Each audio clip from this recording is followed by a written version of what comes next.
Hello guys, আমি সামি বলছি লদুরকার থেকে। চলো আজকের ব্লগটাই স্টার্ট করা যাক। আজ একটু ব্লগটা লম্বা হয়েছে, তাই সাথে থাকবেন। তো দোকান খুলে সাজগুজ করলাম, নিয়ে একটা কেকের কাস্টমার এলো, ওনাকে কেকটা দিয়ে দিলাম। দিয়ে ওনাকে বাড়ি বার হলাম, নিয়ে ভাবলাম আপনাদের দেখাই। ধনতেরসের টাইম চলছে, তাই এখন ঝাড়ুগুলোই মোস্ট প্রেফারেবল জিনিস, যেগুলো বেশি বিক্রি হয়। সেই জন্য ঝাড়ুটাই ইম্পর্টেন্ট দিয়ে বাইরে সাজিয়েছি। নিয়ে তারপরে দেখছি রজনীগন্ধার ছেলেটা চলে এসছে, ও বলছে কী কী লাগবে। নিয়ে বললাম যেগুলো শেষ হয়ে গেছে সেগুলো তাড়াতাড়ি তুমি বার করে দাও। নিয়ে বার করে দিয়ে চলে গেলেন। নিয়ে তারপরে ফাটাক করে চলে এলো বিকাজির গাড়িতে চলে গেলাম দেখতে যে কী কী মাল এসছে।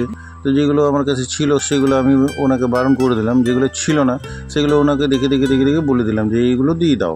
নিয়ে ওর স্টাফ যে ছিল সে পট করে বার করে সবগুলো দিয়ে দিল। নিয়ে ওনার মালিক দুজন থাকে, সবগুলোতেই বিল করে আমি পেড করে দিলাম, ও চলে গেলেন। নিয়ে তারপরে ওখান থেকে আবার একটা কেকের কাস্টমার এলো, কেকের কাস্টমারের কেকটা দিয়ে দিলাম সাটাক করে। নিয়ে ব্যাক টু ব্যাক আরেকটা কাস্টমার ছিল, নিয়ে ওনাকে দিয়ে কমপ্লিট করলাম। নিয়ে আরেকটা কাস্টমারকে দিলাম। এগুলো হচ্ছে বাটার কেক এখানে বেশি পছন্দ করে, কেন কি সস্তাতে পাওয়া যায়। আপনারা যদি চাইলে আসতে পারেন, আমার দোকানে সবসময় অ্যাভেলেবেল থাকে। আমি সর্বদাই অ্যাভেলেবেল থাকি দোকানে, যখন আসবেন আমাকে পেয়ে যাবেন। ওনাকে দিয়ে আবার একটু বাইরে বেরোলাম, দেখলাম পোকোপেনের গাড়ি এসছে। পোকোপেনের গাড়ির থেকে যে কটা আমার শেষ হয়ে গেছিলো সেগুলোই নিলাম, বাকি নিলাম না, কেন কি এখন বাকিগুলো আছে। ওনাকে দিয়ে পেমেন্ট করে ওনাকে বিদায় করলাম। আবার একটা কেক এলো কাস্টমার, উনি আইস কেক পছন্দ করলেন। ওনার আইস কেকটা বার করে খুব সুন্দর করে নাম লিখে দিলাম, নাম লিখে প্যাক করে দিলাম। প্যাক করে ওনাকে বিল পেমেন্ট করে দিল। নিয়ে বিল পেমেন্ট করে ওনাকে দিয়ে দিলাম।